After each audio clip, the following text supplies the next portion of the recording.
अगर आपके गायनेकोलॉजिस्ट ने आपकी डिलीवरी की डेट इसी मंथ सुनिश्चित करके रखी है, यानी कि आपका 9वां महीना चल रहा है, तो ध्यान से इस वीडियो को जरूर देखिएगा, क्योंकि आज इस वीडियो के माध्यम से मैं डॉक्टर श्रुति बतौर गायनेकोलॉजिस्ट आप सब व्यूअर्स के साथ शेयर करूंगी कि 9वें महीने में, डिलीवरी के 9वें महीने में ऐसे कौन से लक्षण होते हैं जिनको लेकर आपको सचेत रहना चाहिए और ऐसी कौन सी परिस्थितियां होती जिनको लेकर आपको अति सतर्क रहने की बहुत आवश्यकता है। अगर आप ये सारी जानकारी पाने के लिए इच्छुक हैं तो मेरे साथ वीडियो के आखिर तक जरूर बने रहिए।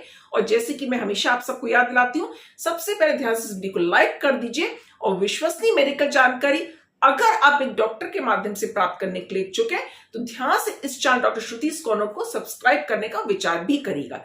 चलिए दोस्तों, अब सीधे शुरू करते हैं। सबसे पहले मैं बहुत संक्षिप्त में आप सबको बताना चाहूंगी कि डेट ऑफ डिलीवरी या एक्सपेक्टेड डेट ऑफ डिलीवरी कैसे कैलकुलेट करी जाती है। तो एक्सपेक्टेड डेट ऑफ डिलीवरी जब आपके गायनेकोलॉजिस्ट के पास आप सबसे पहली बार प्रेगनेंसी डिटेक्ट होते साथ ही जाते हैं तो आपके डॉक्टर्स आपको ये ईडीडी या expected date of delivery calculate करके बताते हैं। और ये डिलीवरी की डेट कैलकुलेट होती है आपके लास्ट मेंस्ट्रुअल पीरियड की डेट के मुताबिक। लास्ट मेंस्ट्रुअल पीरियड की जो डेट होती है उसमें 9 महीने या 7 दिन ऐड करने पे आपकी एक्सपेक्टेड डेट ऑफ डिलीवरी हो जाती है। और जब प्रेगनेंसी का पूरा ड्यूरेशन होता है हम गायनेकोलॉजिस्ट के मुताबिक ये तकरीबन 40 हफ्ते का होता है। लेकिन 37वें हफ्ते के बाद ही बच्चा पूरी तरह से मैच्योर हो जाता है, इसलिए 37 से 40 हफ्ते के बीच में भी अगर डिलीवरी हो जाए तो माँ और बच्चे को दिक्कत आने की संभावना नगण्य ही रहती है। तो क्या सारी deliveries EDD expected date of delivery पर हो जाती हैं? जी नहीं, ऐसा बिल्कुल भी नहीं है। यहां शब्द इस्तेमाल करेंगे एक्सपेक्टेड। एक्सपेक्टेड से तात्पर्य होता है संभावित। तो मात्र 4% delivery see date of delivery पे ठीक होती हैं और तकरीबन 50% जो डिलीवरीज होती हैं वो डिलीवरी डेट के 2 सप्ताह पहले से लेकर 1 सप्ताह बाद तक होती हैं। अब जानते हैं कि 9वें महीने यानी कि अगर आपकी डिलीवरी डेट इसी महीने है तो कौन से लक्षणों के लिए आपको सचेत रहने की आवश्यकता होती है। पहला लक्षण होता है लेबर पेन्स। ये तो हम सभी जानते हैं, बहुत ज्यादा अपन सोशल मीडिया पे, फिल्मों में, टेलीविजन में अक्सर ही लेबर पेन्स देखते रहते हैं। पर आपके लिए समझना जरूरी है कि जो लेबर पेन्स होते हैं इनमें कौन से पेन्स ऐसे होते हैं जो ट्रू लेबर पेन्स होते हैं और कौन से फॉल्स लेबर पेन्स।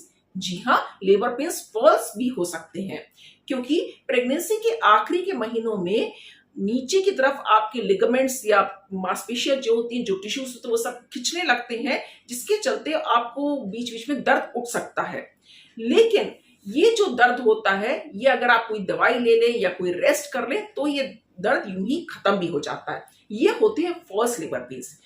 ठीक इसके विपरीत जो ट्रू लेबर पेन्स होते हैं वो डिलीवरी के आखिरी के समय में उठते हैं और ये जो लेबर पेन्स होते हैं यूट्राइन कॉन्ट्रैक्शन, बच्चेदानी के कॉन्ट्रैक्शन की वजह से आते हैं और इन कॉन्ट्रैक्शन की वजह से जो बच्चेदानी का मुंह यानी सर्विक्स होता है वो धीरे धीरे खुलने लगता है और इसके साथ ही यूट्राइन कॉन्ट्रैक्शन की मदद से बच्चा फिर नीचे की तरफ पुश होता है और डिलीवरी होने में मदद मिलती है।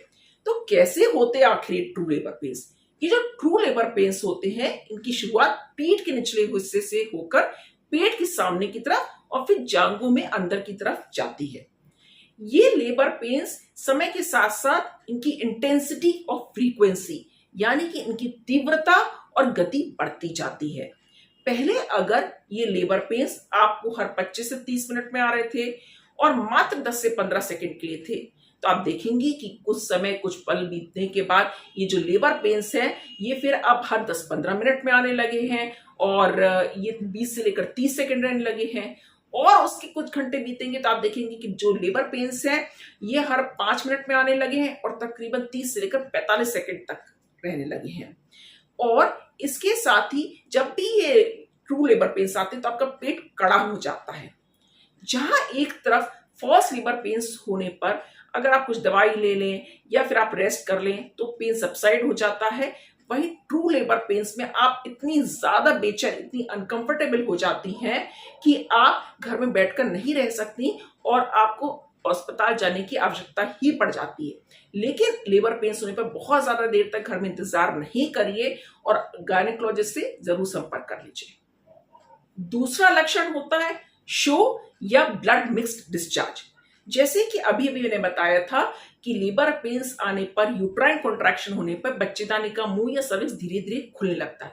बच्चेदानी के मुंह पर एक सर्वाइकल म्यूकस प्लग होता है। जब ये बच्चेदानी का मुंह खुलने लगता है तो ये सर्वाइकल म्यूकस प्लग वहां से डिसलॉज हो जाता है और फिर आपको जो वाजाइनल डिस्चार्ज होता है उसमें थोड़ा सा ब्लड मिक्स टिंज्ड आ सकता है।